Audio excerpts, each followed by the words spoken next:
I missed Friday's video. I don't know what happened. I think I thought it was Saturday until halfway through the day, and then I realized my window had already passed. Well, in any case, we're picking back up today where we left off with our series on love last Thursday.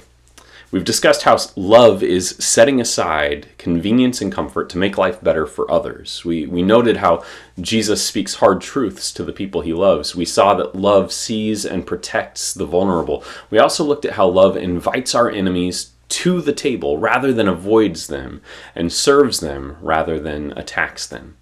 Today, I want to talk about another aspect of love, one that I think is essential to love.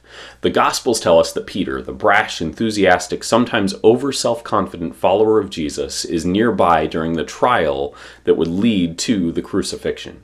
Now, if we read this account without prior knowledge of how things will play out, this should be surprising because Jesus has said that the disciples will abandon him. In fact, Jesus has said that Peter specifically will deny him 3 times before the rooster crows. Peter, of course, refuses Jesus' words. "I would never deny you," he says.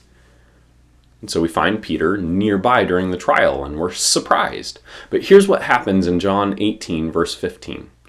Simon Peter followed Jesus, and so did another disciple. Since that disciple was known to the high priest, he entered with Jesus into the courtyard of the high priest.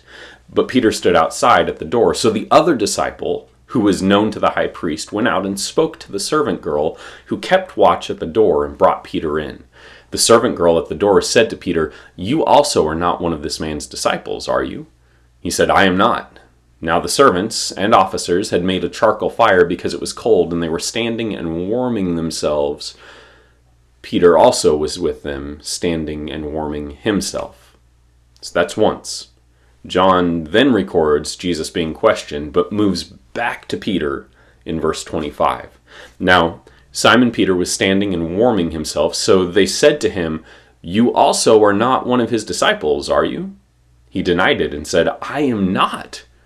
One of the servants of the high priest, a relative of the man whose ear Peter had cut off, asked, "Did I not see you in the garden with him?" Peter again denied it, and at once a rooster crowed. 2, 3 times. Peter denies Jesus 3 times while Jesus is being interrogated. Now, John doesn't tell us this next part, but in the Gospel of Luke, we're told that Jesus turns towards Peter in this moment and fixes his eyes on him, and Peter remembers. He remembers the conversation that happened earlier around a table, that same night, the same table where his teacher had washed his feet and offered him food and drink, the table where Peter had declared he'd never deny Jesus. And in remembering the scene, Peter is cut to the heart.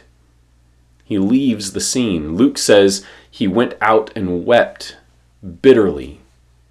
Later, when Jesus has risen from the dead, he and Peter share a moment in which Jesus asks Peter 3 times if he loves him, and each time he tells Peter how he can feed his lambs so that he shows his love for Jesus.